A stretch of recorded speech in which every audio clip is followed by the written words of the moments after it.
tetapi di menengah ke bawah. Nah, stagnasi, inflasi ketemu tahun depan, Jonas.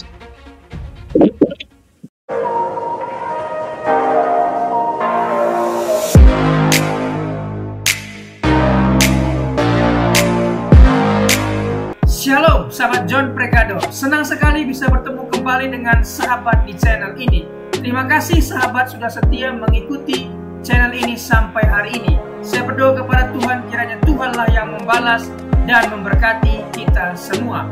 Sahabat, apabila diberkati melalui video-video kami, marilah dengan murah hati share video ini kepada teman-teman yang lain agar mereka juga diberkati seperti kita.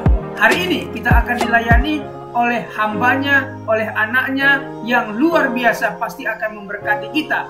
Oleh sebab itu, mari kita dengarkan pesan dan persiapkan alat tulis dan kelengkapan lainnya untuk sama-sama mendengarkan pesan penting yang akan dibagikan buat kita. Sebelum kita lanjut, jangan lupa sahabat untuk menekan subscribe dan juga berikan like dan juga share video ini. Terima kasih, mari kita berdoa. Bapak yang baik, kami menyiapkan hati, pikiran kami untuk sama-sama mendengarkan pesan yang penting ini. Berkatilah kami, sehingga kami boleh mengerti, mencatat, membagikan pesan ini kepada teman-teman yang lain. Berkati anakmu, hambamu yang akan membagikan pesan penting. Berkati sahabat John Pregado dimanapun berada. Terima kasih, kami siap mendengarkan pesan penting ini. Demi nama Yesus. Amin. Ya, silakan Pak Daud. Jonas, sekarang ini kita harus berdoa untuk tahun depan. Ya, Pak. Karena tahun depan itu resesi ekonominya lebih berat daripada tahun ini. Ya, Pak. Lebih apa, Jonas? Lebih berat dari tahun ini, Pak. Lebih berat daripada tahun ini. Jadi resesi ekonominya itu lebih berat dari tahun ini, Jonas. Nah, ya, di situ tahun depan inflasi dan stagnasi bertemu. Inflasi dan stagnasi. Jadi ekonomi itu melambat di menengah ke bawah, Jonas. Bukan di bursa saham loh ya. Oke. Bukan di mana, Jonas? Bursa Bukan saham. di bursa, tetapi di menengah ke bawah. Nah, stagnasi, inflasi ketemu tahun depan, Jonas. Artinya harga daya beli, tapi daya beli tambah turun, Jonas. Ya, artinya daya belinya turun, Pak ya. Gimana, Jonas? Dipengaruhi daya beli turun ini dipengaruhi apa, Pak? Barang naik, inflasi? Inflasi karena uang masyarakat, Jonas, ke bawah. Itu pertama, corona. Apa, Jonas? Corona. Selama 2 atau 3 tahun. Ya. Kedua, judi online. Betul, ya. Ketiga, pengaruh global dunia, Rusia, Ukraina. Ya. Nah, sekarang ada namanya shutdown di Amerika. Anti Amerika, oke. Bukan, shutdown. Inflasi di Amerika juga kan, Jonas? Oh, inflasi ya, Pak. Kan dolar pun juga inflasi sebenarnya, Jonas. Ya, Pak. Nah, jadi yang penting saya hanya memberitahu pada saudara, bagi mereka yang punya uang, belikan aset sebagian untuk bertahan 2-3 tahun uangnya. Sisa uangnya lainnya belikan aset. Dalam 3 tahun ini pokoknya entah itu tanah, emas, atau perak. Iya, Pak. Bukan kripto ya, bukan sama Bitcoin, bukan ya. Bukan ya. Iya, Pak. Nah, dan yang terbaik lagi adalah tembaga. Tembaga 5 tahun lagi akan naik. Oh, malah tembaga, Pak ya? Iya. Gimana Jonas? Wow. Harga tembaga kan naik banyak Pak ya? Nanti saham yang berhubungan dengan tembaga, pertambangan ya, pertambangan tembaga nanti akan naik Jonas. Tapi yang pertambangan yang sudah go public dan sudah puluhan tahun ada di bursa ya, tapi itu mining ya, itu pertambangan ya, saham pertambangan. Nah, karena nanti dunia akan kembali ke emas, perak, tembaga. Apa Jonas? Dunia akan kembali ke emas, perak, dan tembaga, Pak. Oh, paham Jonas? Paham, Pak Daud. Dunia akan kembali ke emas, perak, tembaga. Pokoknya semua akan kembali seperti sebelum 1971. 1971. Jelas Jonas? Jelas Pak Daud. Jadi akan terjadi apa Jonas? Seperti apa Jonas? Seperti emas, perak, tembaga Pak, dunia. 1971. Sebelum 1971. Ya. Nah, dunia akan mengalami seperti itu 7-8 tahun lagi Jonas. Wow. Jadi kita semua persiapan Jonas. Iya Pak. Ini kita bicara dunia Jonas. Iya Pak Daud. Nah, mata uang yang stabil di Asia itu adalah Australia. Apa Jonas? Australia. Dolar Australia. Dolar Australia dan Singapura Jonas, Asia ya. Ya. Tapi itu pun juga di masa depan bergejolak juga kan Jonas. Iya Pak. Di masa depan juga apa? Singapura bergejolak juga karena Singapura tidak ada kekayaan alam pertambangan Jonas. Ya. Jelas Jonas. Betul. Jadi lebih aman dolar Australia daripada Singapura. Karena Australia masih ada pertambangan ya di sana. Iya, karena nanti dunia akan kembali ke fisik, Jonas. Itu 7-8 tahun lagi dimulai.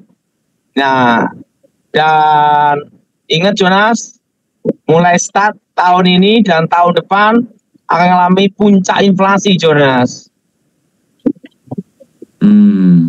Puncak apa, Jonas? Puncak inflasi. Nah, dengan puncak inflasi ini, kita harus persiapan, Jonas. Iya, Pak. Jadi, kan nilai uang turun, betul nggak, Jonas? Betul. Jadi, pegang aset. Ya. Emas, perak, tembaga, dan tanah, Jonas. Nah, kalau ya, tembaga kan tuh kan tidak mungkin kita beli tembaga puluhan ton masuk dalam rumah. Beli portofolio, paper, surat berharga. Oh iya. Jelas Jonas? Jelas Pak. Nah, itu mining ya, pertambangan. Nah, tetap kita ada uang rupiah itu fisik di bank maupun di rumah secukupnya dalam 3 tahun ini Jonas. Iya Pak. Berapa tahun Jonas? 3 tahun. Dalam 3 tahun ini Jonas. Nah, dalam 3 tahun ini itu pegang aset itu nomor 1. Aset. Aset di sini adalah emas, perak. Kalau tembaga itu paper atau sahamnya, saham pertambangan atau paper atau portofolio tembaga Jonas. Ya Pak. Jelas Jonas? Jelas Pak. Tapi ingat, tidak boleh lupa komisi 2% Jonas. Jonas? Ya Pak Daud, siap 2% Apa, Pak. Jonas? Jangan lupa komisi Iya, 2% mereka yang Pak dapat Daud. untung jangan lupa kita berdua. Saya ini kan Tuhan berikan karunia hanya melihat masa depan, tetapi tidak bisa beli Jonas. Wah.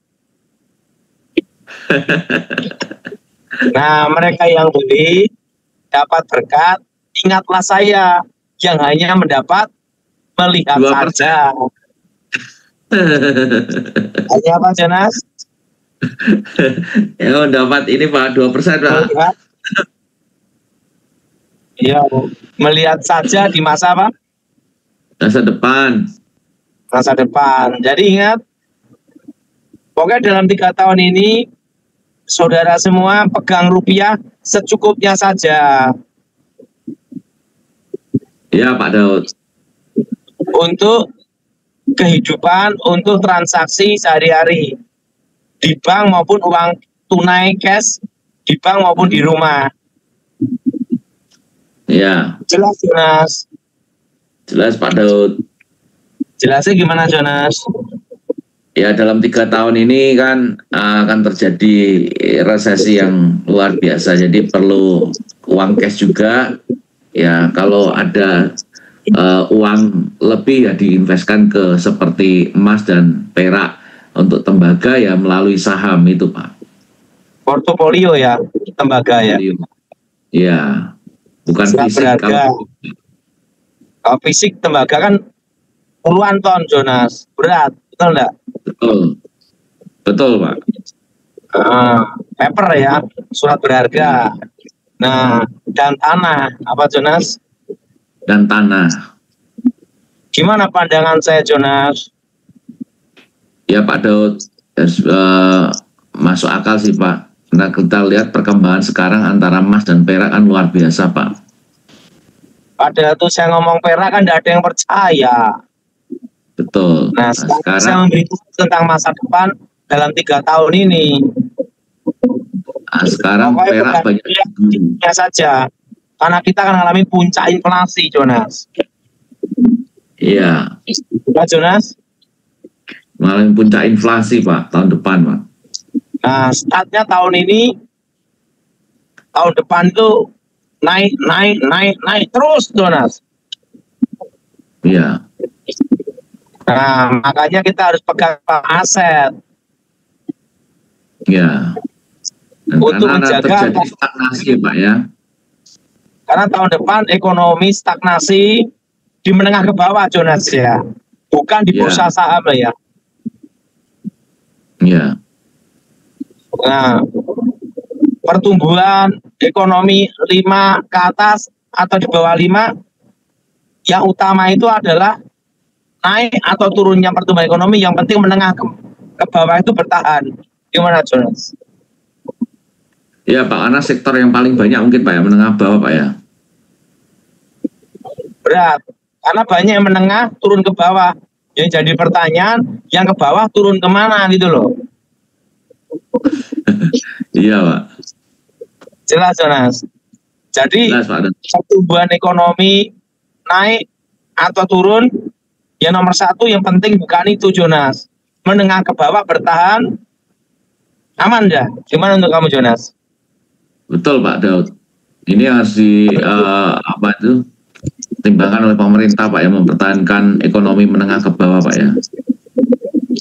Penting bukan hanya bursa loh ini, Jonas. Tapi penting menengah ke bawah itu bertahan.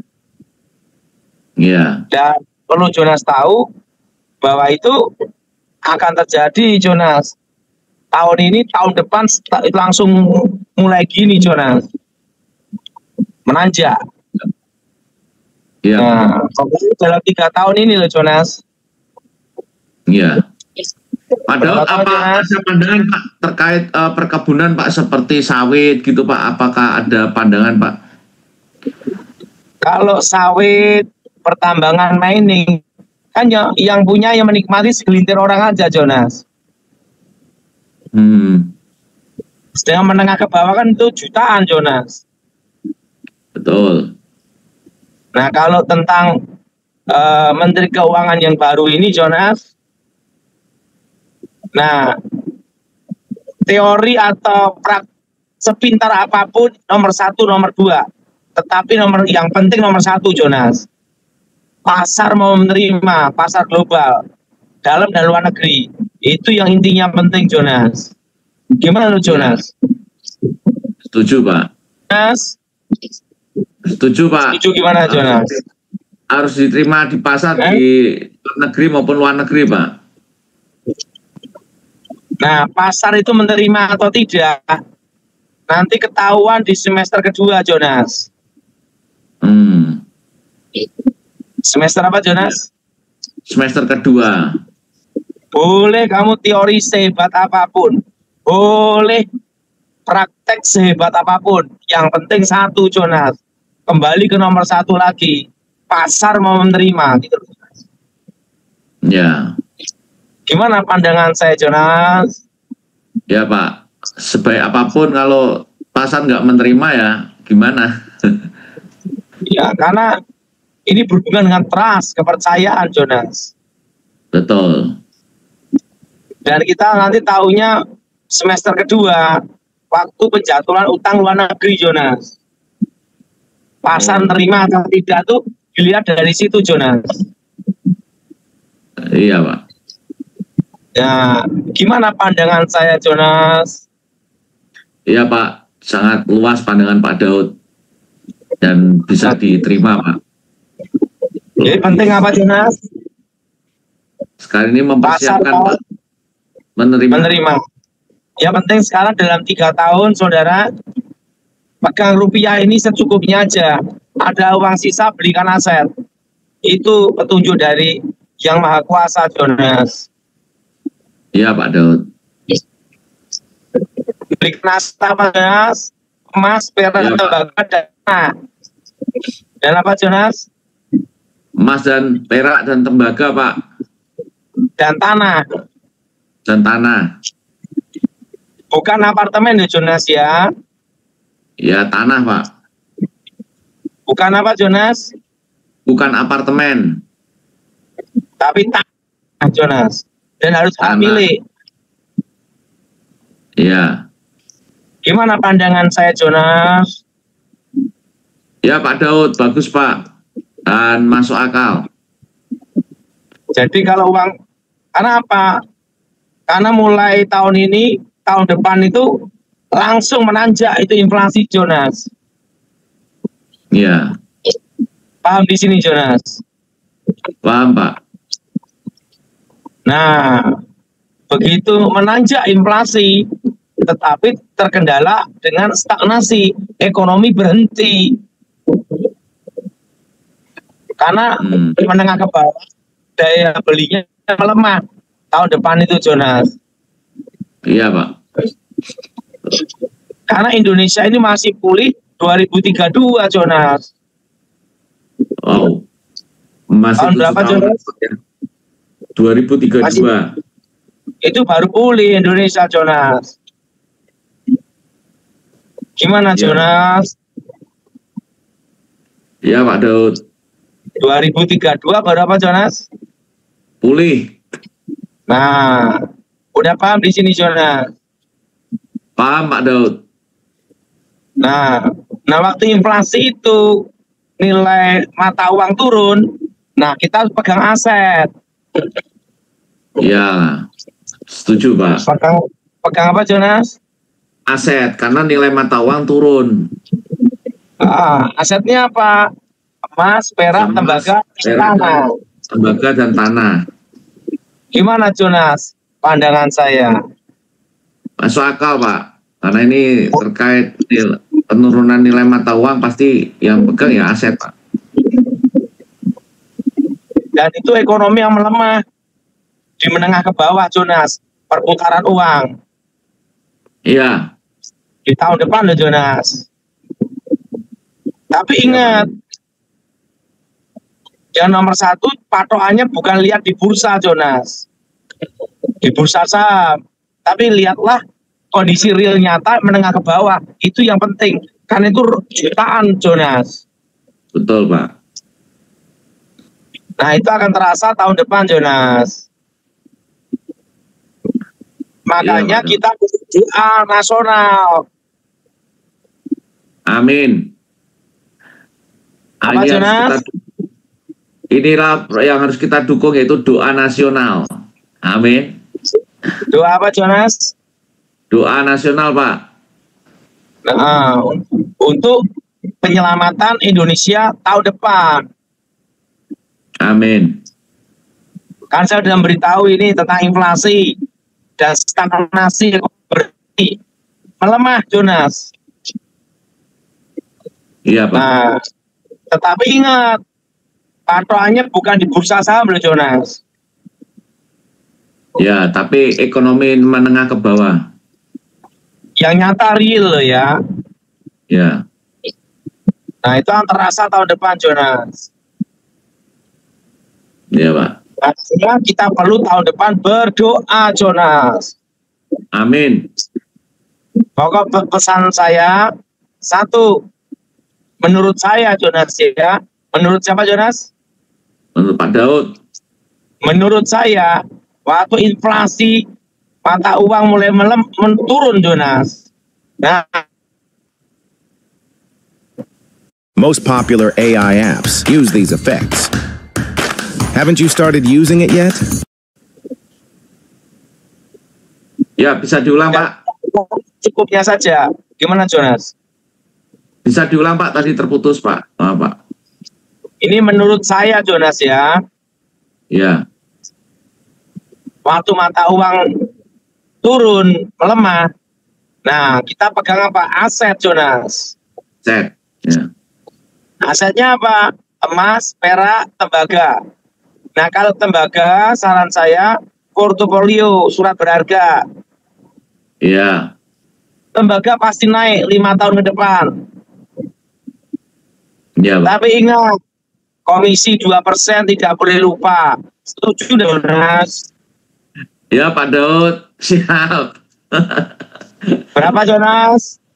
2% untuk Pak Daud. Ya, kan saya hanya dapat melihat. Berarti sekarang untuk tembaga itu sekarang adalah time to buy, Pak ya, untuk sahamnya, Pak ya. Apa? Portfolionya. Untuk Apa? tembaga sekarang ini waktunya untuk beli ya, Pak ya. Tahun ini beli. Hmm. Gimana, Jonas? Iya, Pak, pandangannya yang bagus dan masuk akal, Pak, bisa diterima, Pak. Masuk akal gimana, Jonas? Ya, karena untuk menghadapi penurunan mata uang kan memang aset, Pak. Kalau nggak ada aset kan. Ngerti, Jonas? Ngerti, Pak. Gimana, Jonas? Ya, Pak, tapi kita percaya, Pak ya, semua dipelihara Tuhan, Pak ya. Anak-anak Tuhan. Kita percaya pemeliharaan Tuhan dan rancangan Tuhan, Jonas. Amin. Nah, usaha Jonas, ini saya di jalan. Ya, Pak. Gimana, Jonas? Usaha menengah Gimana, ke bawah. Jonas? Usaha menengah ke bawah itu kira-kira yang masih bertahan untuk 3 tahun ke depan apa, Pak? Ada pandangan, Pak? Yang berbasis online. Berbasis? Yang berbasis artinya jaringan online. Kedua, berhubungan dengan perut, Jonas. Makan. Wah. Iya. Berhubungan dengan apa, Jonas? Berhubungan dengan perut. Dan perlu Jonas tahu, nanti di 2035 ke atas, industri rokok banyak dikuasai Cina, Jonas. Wow. Cina masuk ke perusahaan rokok juga ya, Pak? Rokok Oh. dikuasai Cina, Jonas. Gimana, Jonas? Wah, saya baru tahu ini, Pak. Kalau Cina akan menguasai rokok juga, Pak. Rokok dikuasai Cina. Sepatu juga dikuasai Cina. Garment dikuasai Cina, Jonas. Bahan baku, tembakau, dan lain-lainnya kan ada di Indonesia, Pak. Nah, nanti kan rokok ini adalah industri, Jonas. pabrik rokoknya Jonas. Oh gitu ya Pak. Akan dikuasai apa Jonas? Cina. Udah paham Jonas? Pak Daud. Jadi ekonomi tahun depan akan apa Jonas? Inflasi Pak. Daya beli masyarakat turun. Dan stagnasi.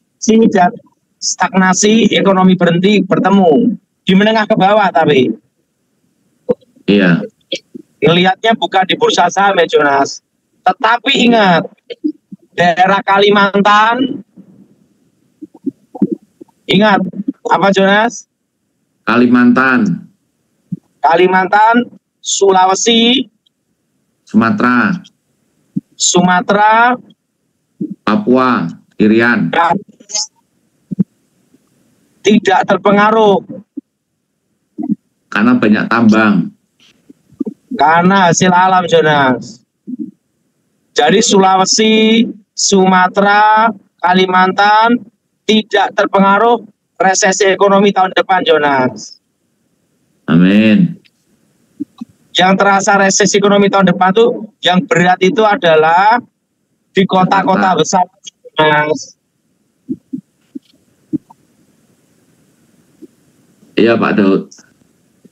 Sekarang inflasi tidak terasa Jonas. Coba Jonas ke pasar bawa uang 50.000. Cukup enggak Jonas?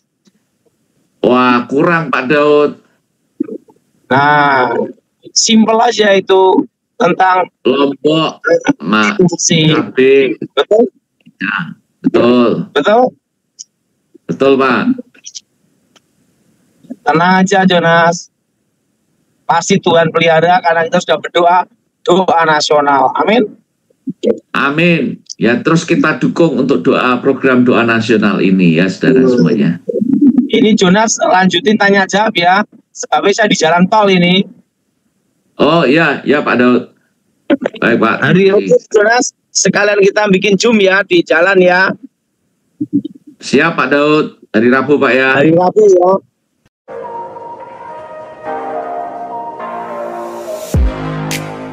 Terima kasih sahabat sudah menyaksikan tayangan kami hari ini.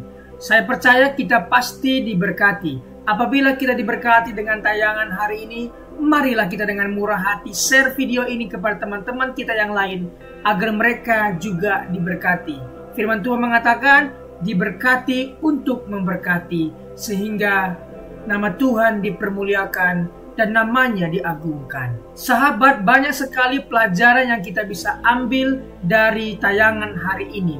Marilah catat poin-poin yang telah disampaikan, kita simpan dalam hati dan kita aplikasikan dalam kehidupan sehari-hari. Setiap kita pasti akan bertemu di yang namanya masalah. Kita tidak perlu undang masalah, tetapi dia sendiri akan menghampiri kita dengan maksud menguji iman kita, apakah kita tahan uji dan tetap mengandalkan Tuhan atau tidak. Tetapi apabila kita menang atas masalah itu, maka kita juga akan mendapat pujian dari Sang Pencipta. Karena kita tahan uji dan terus mengandalkan Tuhan, tidak hanya dapat pujian, dapat mahkota juga. Mahkota abadi karena kita setia dan tetap kuat dalam Tuhan.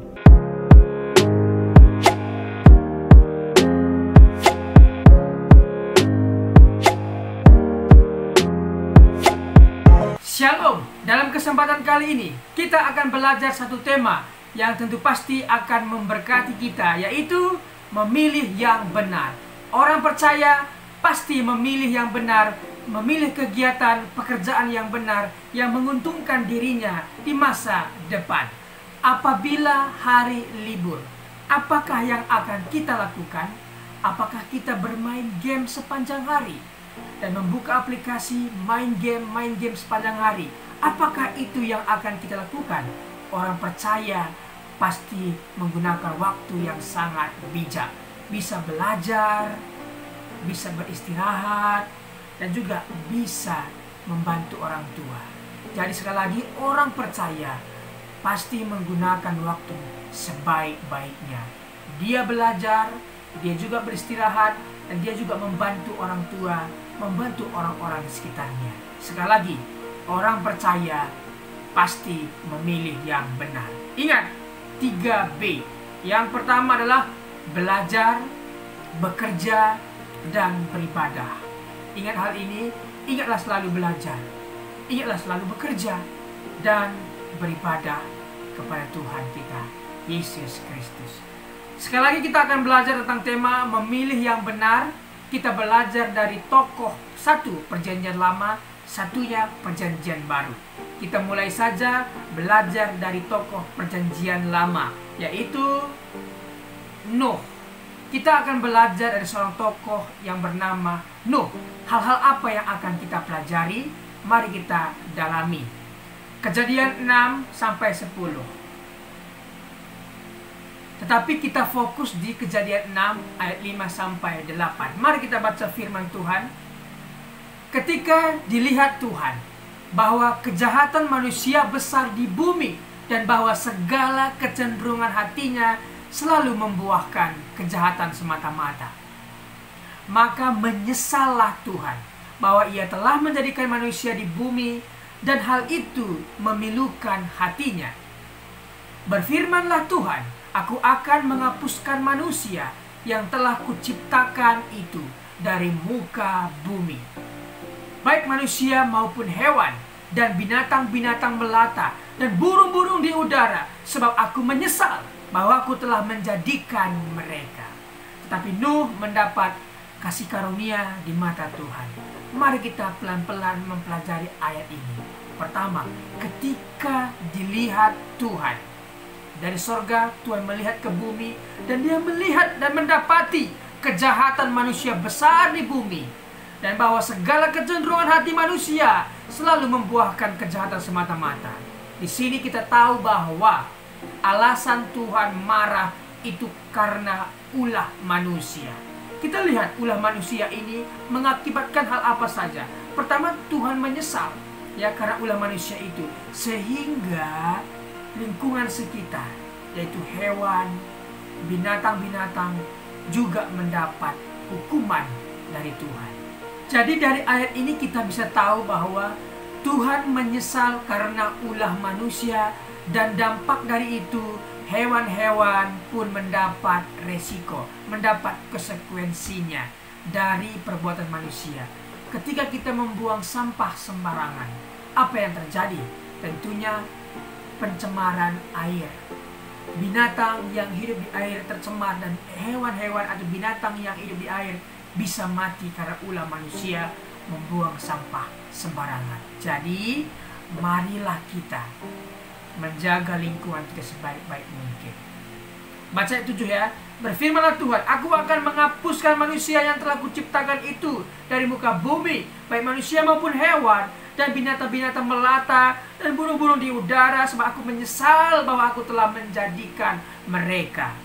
Tuhan menyesal karena manusia, karena itu hewan pun kena dampaknya. Tetapi Nuh mendapat kasih karunia. Mengapa Nuh mendapat kasih karunia? Mari kita dalami. Siapa Nuh? Nuh adalah orang yang benar di mata Tuhan. Ingat, orang benar belum tentu benar di mata Tuhan. Tetapi orang yang dibenarkan Tuhan, yang sudah diampuni Tuhan, dimaafkan Tuhan, dihapuskan Tuhan dosanya, dibenarkan oleh Tuhan karena dia percaya, dan saya percaya kepada Tuhan dan kemudian saya dibenarkan, maka orang benar ini mestinya melakukan hal-hal yang benar yang menyenangkan hati Tuhan. Seperti Nuh. Nuh benar di mata Tuhan dan dia mendapat kasih karunia, dan dia dibebaskan dari malapetaka kedahsyatan air bah. Oke, kita belajar lebih dalam lagi. Tidak mau terpengaruh oleh pikiran, perkataan, dan perbuatannya. Artinya Nuh tidak mau terpengaruh pikirannya dengan pikiran-pikiran dunia, perkataan-perkataan dunia, perbuatan-perbuatan dunia yang tidak memberikan contoh. Dia tidak mau mencemari pikirannya, perkataannya, dan perbuatannya. Kita tahu bahwa sebuah kapal tidak akan tenggelam dengan air yang di sekitarnya. Akan tetapi kapal itu akan tenggelam apabila air yang di sekitarnya sudah masuk ke dalam. Artinya kita tidak akan bisa terpengaruh apabila kita tidak mengizinkan perkataan-perkataan orang masuk ke dalam pikiran kita. Jadi pikiran kita ini adalah sebuah aset, sebuah properti yang sangat berharga. Jangan kita mau dikotori, dirusak properti kita oleh perkataan-perkataan orang. Jangan sekali-kali mengizinkan hal itu masuk ke alam pikiran kita. Tetapi mari kita pikirkan yang ada di atas, yang di sorga, yang indah, yang mulia. Itulah yang dilakukan oleh Nuh, sehingga Nuh berkenan di mata Tuhan. Senantiasa hidup bergaul dan beriman kepada Allah. Orang yang sudah dibenarkan oleh Tuhan, maka senantiasa dia bergaul dan beriman kepada Tuhan. Apa yang dia lakukan, yang ada di Alkitab yang benar, perkara-perkara yang baik, itulah yang kita lakukan. Memang dalam Alkitab banyak sekali peristiwa, banyak sekali kejadian dituliskan untuk satu hal, informasi, satu hal lagi, pengajaran. Jangan kita menjadikan informasi itu dari pengajaran, tetapi carilah pengajaran yang menguatkan kita. Oke? Yang berikutnya, menjadi berkat dan contoh bagi keluarganya dalam ketaatan, kesalehan, iman, dan perbuatan baiknya. Nuh menjadi berkat dan contoh bagi keluarganya dalam ketaatan, kesalehan, iman, dan perbuatan baiknya. Jadi seorang bapa, seorang kepala rumah tangga harus mengikuti teladan yang diberikan Nuh kepada anak-anaknya, menantunya, bahkan istrinya. Inilah contoh yang memilih dengan benar. Berikutnya kita belajar dari seorang tokoh di Perjanjian Baru, yaitu Paulus. Hal apa yang akan kita pelajari? Kisah Para Rasul 9 ayat 1-6. Kita akan membaca dalam Kisah Para Rasul 9 ayat 1-2. Sementara itu, berkobar-kobar hati Saulus untuk mengancam dan membunuh murid-murid Tuhan. Ia menghadap imam besar dan meminta surat kuasa daripadanya untuk dibawa kepada majelis-majelis Yahudi di Damsyik, supaya jika ia menemukan laki-laki atau perempuan yang mengikuti jalan Tuhan, ia menangkap mereka dan membawa mereka ke Yerusalem. Siapa Paulus? Paulus memiliki doktrin yang begitu keras. Ajarannya menyakiti orang lain adalah salah. Tapi Paulus merasa benar. Ketika dia menyakiti orang lain, ketika dia menangkap pengikut Tuhan dan menjebloskan ke penjara, menganiaya, dia merasa benar akan hal itu. Tetapi sekali lagi, ajaran yang menyakiti orang lain adalah salah. Tuhan tidak pernah mengajarkan, bahkan agama-agama di dunia tidak pernah mengajarkan menyakiti orang lain adalah benar. Tidak, tetapi menyakiti orang lain adalah ajaran yang salah. Orang yang bertemu dengan kebenaran, Yesus, pasti melakukan dan memilih yang benar. Kita lihat, Saulus yang begitu bengis, begitu keras, begitu kejam, ketika bertemu dengan Tuhan Yesus, dia menjadi lunak, dia menjadi bertobat, dan dia menjadi orang yang memilih yang benar.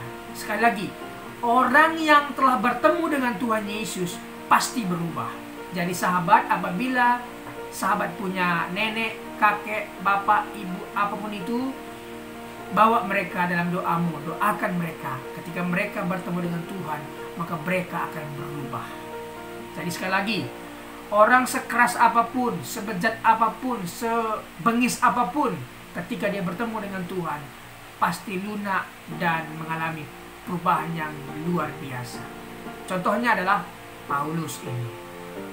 Paulus memilih untuk menjadi pelayan Tuhan. Ketika dia bertemu dengan Tuhan, dia dibutakan dan dia di sana bertobat, berpuasa, kemudian dipulihkan, disembuhkan butanya, dan akhirnya dia memilih menjadi pelayan Tuhan. Memang Tuhan telah memilih dia dan menyiapkan dia menjadi penginjil luar biasa. Paulus menjadi penginjil yang luar biasa. Dari 27 kitab Perjanjian Baru, 13 diantaranya Pauluslah yang menulis atas ilham yang Tuhan berikan kepadanya.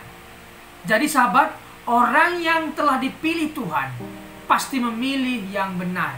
Orang yang dibenarkan Tuhan pasti melakukan hal-hal yang benar yang tentunya menyenangkan hati Tuhan. Terima kasih sudah mengikuti pengajaran hari ini. Hari ini kita belajar dari seorang tokoh bernama Nuh dan juga Paulus. Terima kasih. Apabila ada komentar, pendapat yang berbeda dengan apa yang saya sampaikan, boleh tinggalkan komentar di bawah video ini. Terima kasih. Tuhan Yesus memberkati. Mari kita berdoa. Bapa, terima kasih buat kebenaran firman Tuhan, kesaksian hidup bersama Tuhan yang telah dibagikan. Sungguh kami diberkati. Berkatilah para pembicara hari ini. Berkati pendengar setia John Pregador. Terima kasih Tuhan. Demi nama Tuhan Yesus. Amin.